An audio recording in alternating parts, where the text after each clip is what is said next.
Jerash today is home to one of the best preserved Greco-Roman cities and has earned the name Pompeii of the Middle East. It gets approximately 330,000 visitors, making it one of the most visited sites in Jordan. The Arch of Hadrian is an 11-metre high triple arch gateway.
Every Roman city has a forum.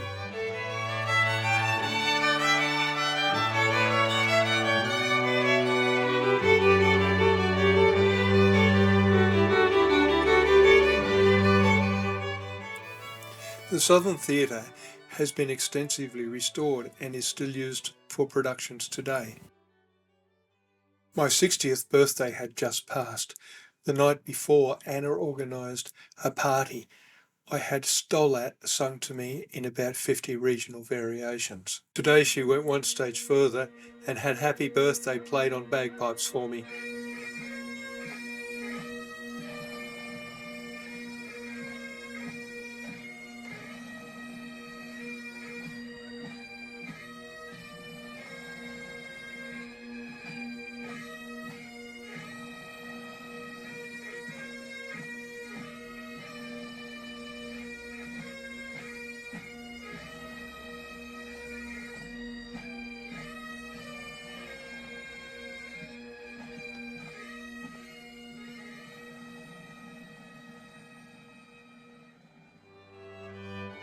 Jerash as a city has been occupied since the Bronze Age.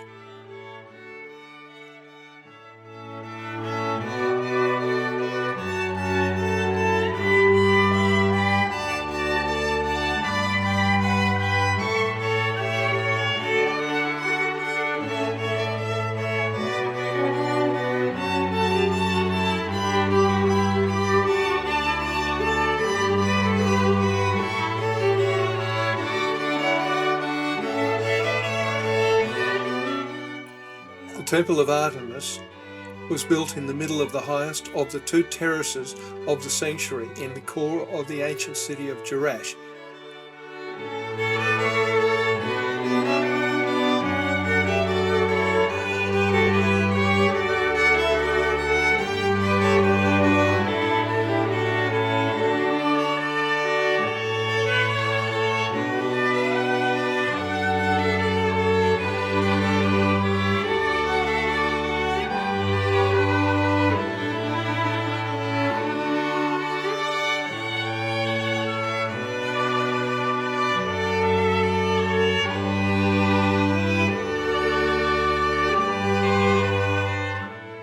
Mount Nebo is an elevated ridge located in Jordan about 700 metres above sea level.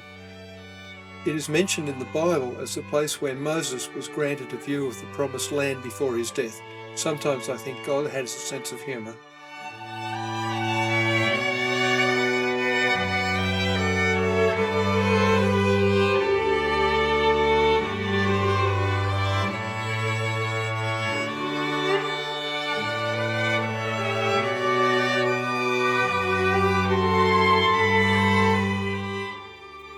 The modest 19th century Greek Orthodox Church in Madara houses a treasury of early Christianity.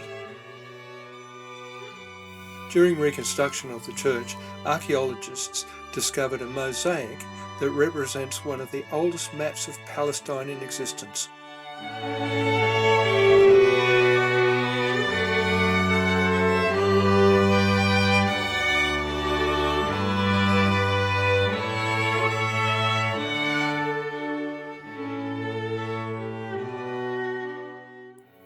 The sanctuary is really quite impressive, but that is the case for all Orthodox churches. From Madara we took a very long drive to Petra, where we arrived in a hotel late at night. We went to the historic site very early the next morning. Our first treat was a free horse ride to the entry gates.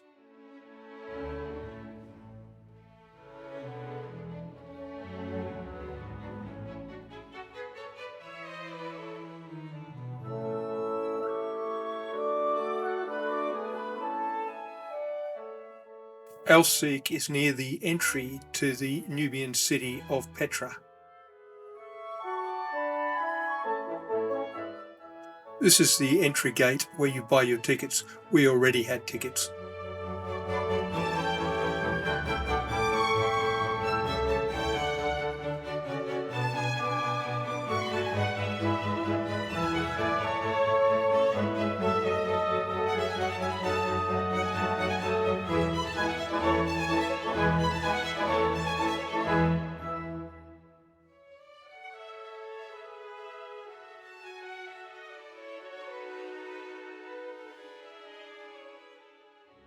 I think the purpose of these Romans was for you to have your photograph taken.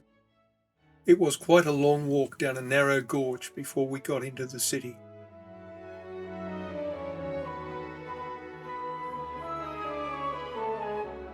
The track was obvious, flat and very easy to walk on.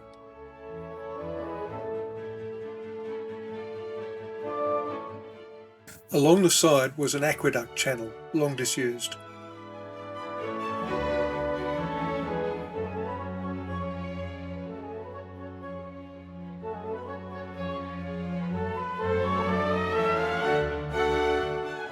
The colour in the rock was quite remarkable, but as it was before midday, they were fairly dark.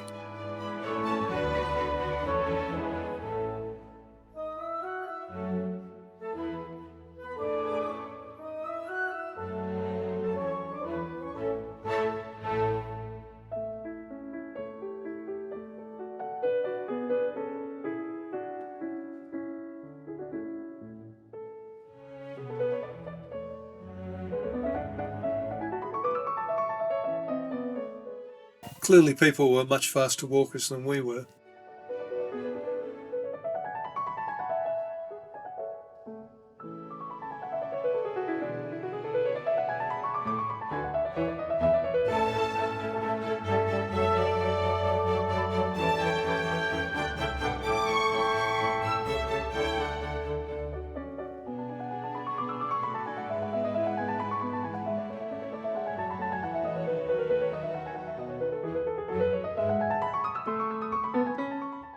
Here the aqueducts are quite evident on the left-hand side.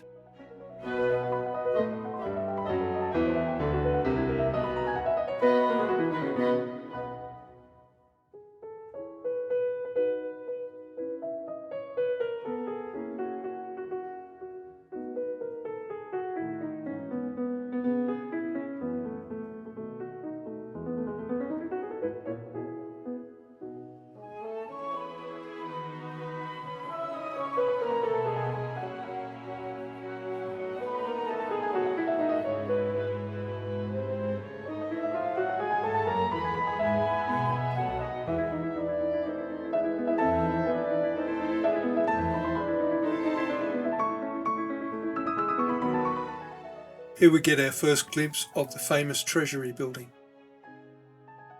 Our timing was impeccable. There is only a brief period when the sun is exactly right due to the narrowness of the valley.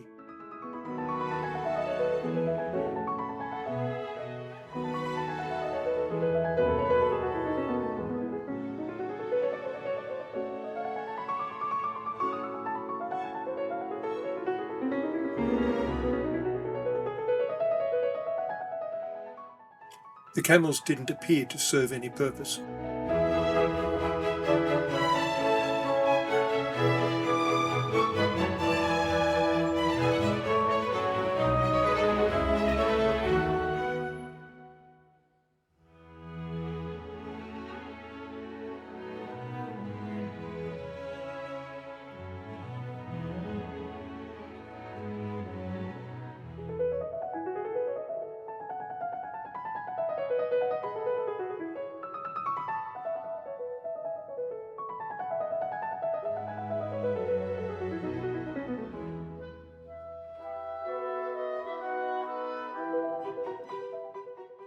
Contrary to what you might expect, the treasury is quite shallow. You can't walk inside. Security was something of a big deal.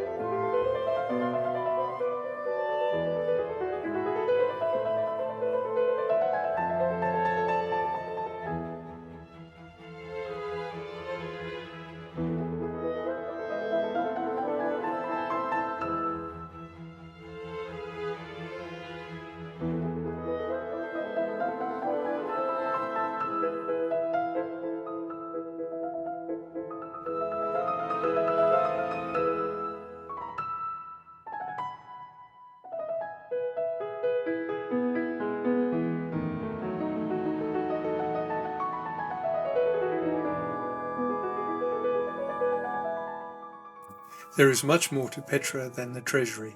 As you continue to walk on, you see how vast the whole city was.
At one time, this whole street would have been colonnaded.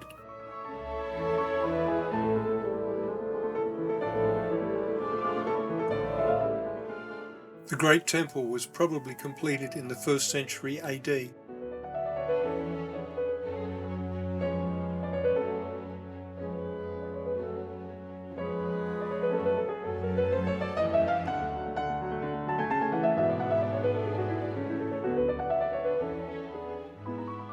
I think this was the soldier's principal purpose. Waza al-Bint is another Nabatean temple.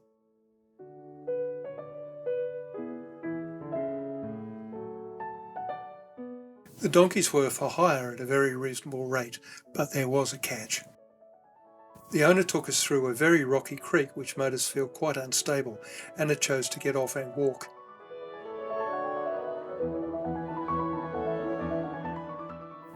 I persisted with the ride, but the owner kept on telling me, "What about your wife?" I told him she'd be okay.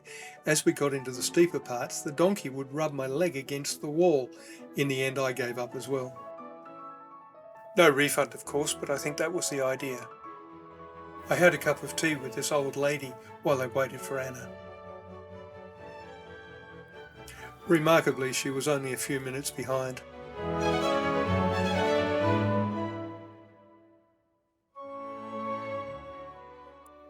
This lady was a friend we made on the trip. She and her daughter actually went to the monastery.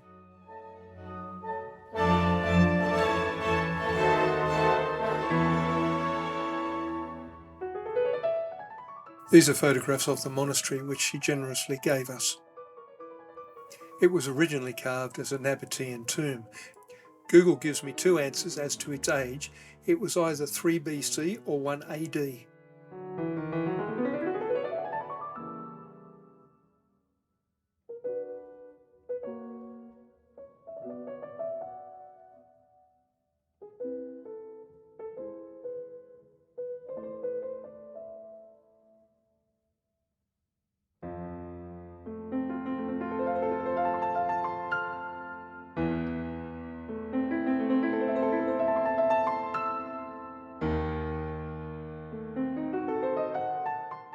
Was this the donkey after carrying me?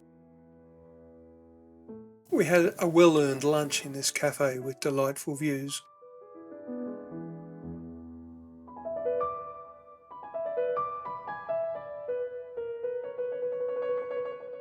It was now well into the afternoon and I guess the temperature was in the high 30s.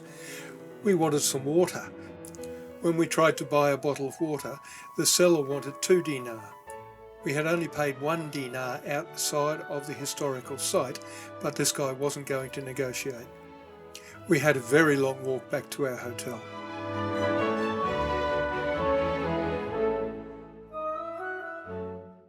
In the afternoon we were taken to another historical site nearby. It was just like Petra but with many less tourists.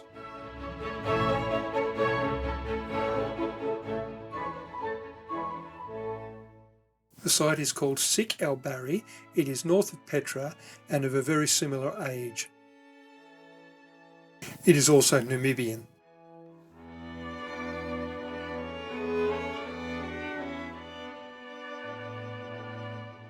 Unlike in Petra, I actually climbed up to some of these grottos. It was good fun.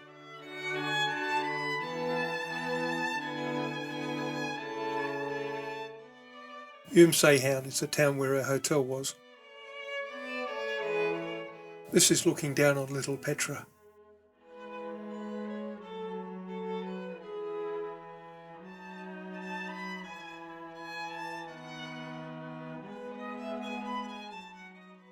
We drove from Petra to Wadi Rum early in the morning and then we were loaded into the back of Toyota Hiluxes to transit the desert.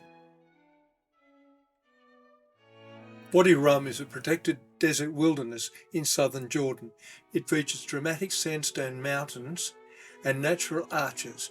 Many prehistoric inscriptions and carvings line rocky chasms and steep caverns. The natural waterhole of Lawrence's Spring is named after T.E. Lawrence.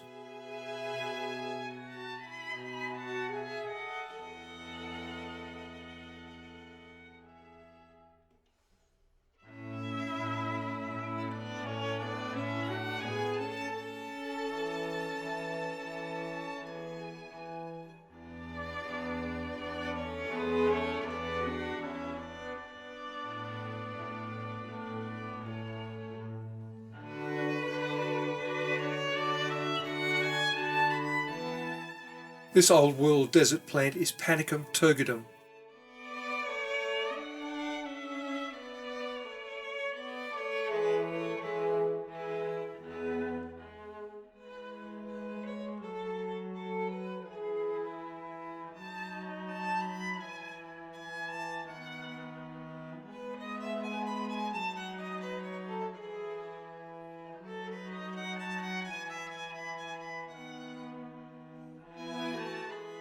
We regrouped here so that the group who had paid for a camel trek could separate from us. As far as I could determine, the formations don't have individual names.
These were the first carvings that we saw. Presumably camels are a popular motif.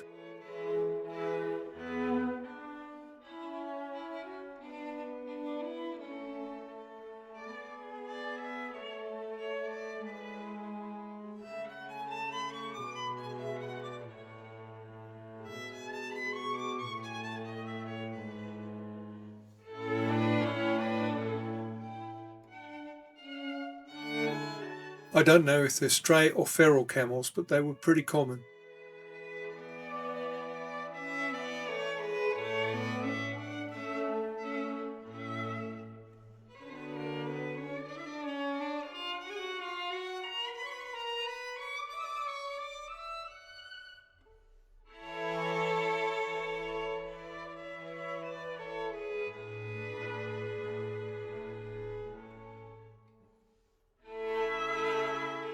We had quite a number of stops, so we could get out and play.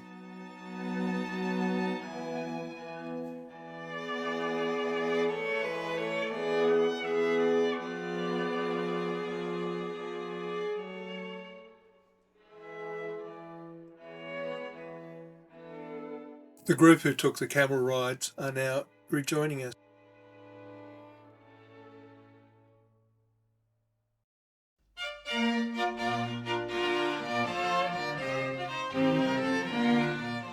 The contrast between the absolutely flat stand and the hills around was stark.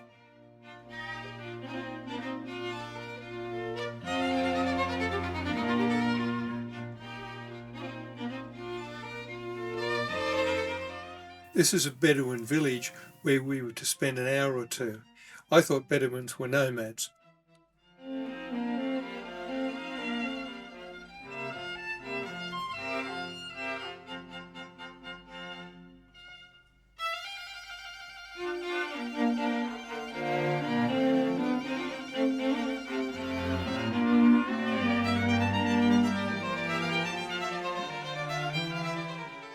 They refreshed us with billy tea. I don't remember if there was anything to eat.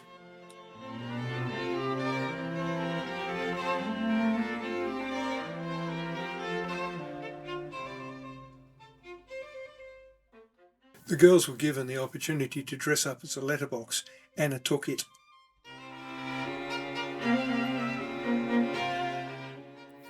I used Google extensively to do the research for this video.